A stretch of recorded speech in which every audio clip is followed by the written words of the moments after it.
I remember the way the air felt that afternoon.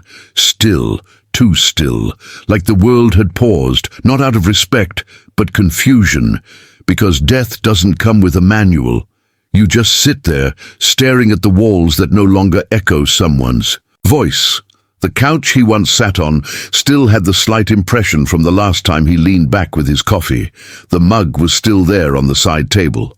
Cold, untouched for days. It felt wrong to move it, like touching it would erase the last trace of him. That day, the day of my husband's funeral, was colder than it should have been in late spring. I wore black, not just because it was tradition, but because it matched how I felt inside, numb, like everything vibrant inside me had been drained out. Our son James stood by me, trying to be strong. 19 years old, barely a man. Yet he held my hand with more steadiness than I expected. That in itself hurt more than anything, seeing my child carry the weight of grief with more grace than I could muster. After the service, the house slowly emptied. People came, offered their words, placed soft hands on my shoulders, then disappeared like shadows fading into dusk. I didn't blame them. Everyone has a life to return to. I no longer did. I sat alone in that living room for what felt like hours, staring out the window at the driveway, waiting for what I didn't know. Maybe for the ache to stop, maybe for the front door to open, for him to walk in and say it was all some kind of mistake. But reality has a way of staying silent when you want it to scream. And then the knock came. 3 soft knocks. Not urgent, not heavy, just enough to pull me back from the abyss of my thoughts. I opened the door slowly, expecting to see someone who had forgotten to say something earlier at the funeral. But it wasn't that. It was Tyler. Tyler, my son's best friend. Since middle school, the kind of boy you watched grow up like one of your own. He used to eat dinner at our table, laugh too loudly at movies, and call me Miss Lorraine, with that polite southern charm that never faded. I hadn't seen him in a while. College had taken him far from our town. But there he was, hair longer than I remembered, shoulders broader, eyes softer, and in his hand a small bouquet of lilies, my husband's favorite flower. "I'm sorry I couldn't be at the funeral," he said gently. "I was on the road, but I came as soon as I heard." I didn't know what to say. Words had stopped coming naturally by then. I just opened the door wider and let him in. We sat, we talked, or rather he talked. I listened. He told me how James was doing at school, how hard it had hit him. He talked about my husband's jokes, the ones he used to laugh at during backyard barbecues. He remembered the time we all got caught in the rain during that camping trip and ended up sleeping in one tent like sardines, drenched but laughing, and slowly something happened. I started to feel warmth. Not the kind that burns, but the kind that lets you know you're still alive. That somewhere beneath all the grief and silence, your heart still beats. Over the next few weeks, Tyler visited often. He said he was checking in on James, but James was hardly ever home. Between classes, part-time jobs, and everything else, I was the one he ended up spending time with. We cooked together, watched old movies, talked, really talked. About life, about pain, about what it feels like to lose someone you've built your world around. One night it was storming. That kind of deep southern storm that shakes the walls and rattles the windows. I had just made tea. Tyler was at the window, watching the lightning. "It's funny," he said quietly, "how something so chaotic can be kind of beautiful." I remember looking at him then, really looking, and something shifted inside me, not because I was looking for it, not because I wanted it, but because in that moment, something human and raw and honest passed between us. It wasn't love, it wasn't lust, it was understanding.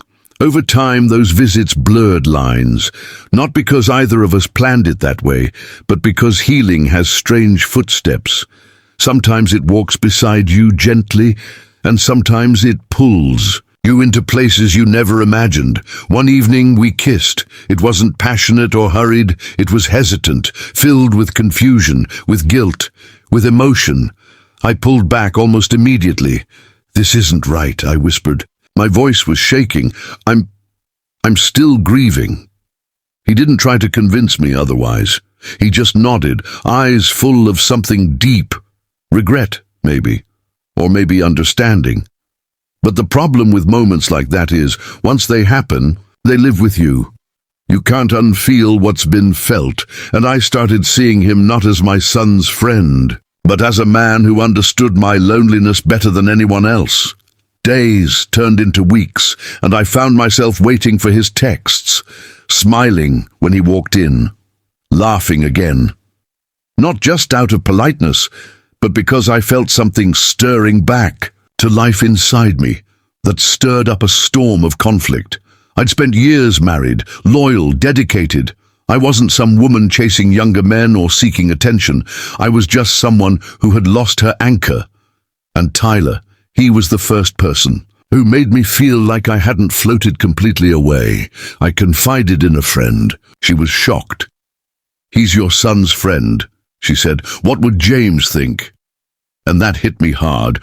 What would James think?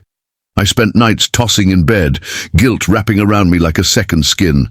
I replayed every memory, every touch, every look, trying to figure out if it had all been a mistake. If I had let my grief turn into something inappropriate, if I had disrespected my husband's memory, or worse, betrayed my son.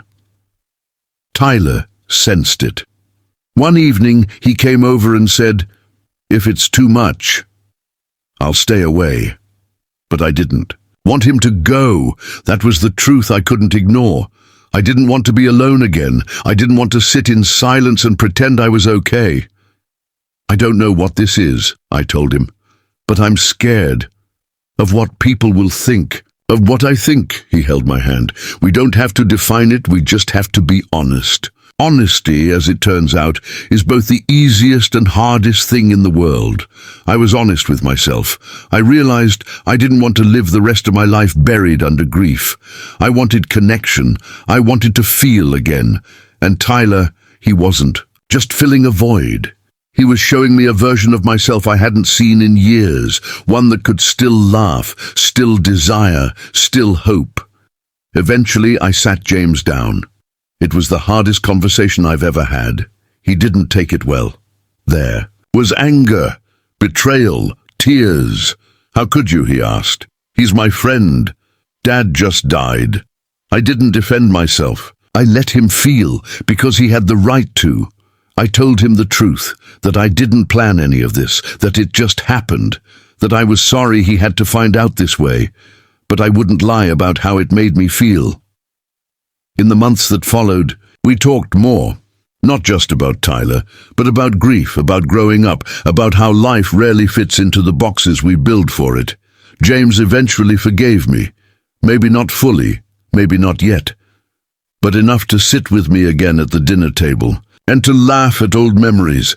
As for Tyler and me, we didn't rush anything. We took space. We focused on healing. Separately, then together, we're still figuring things out.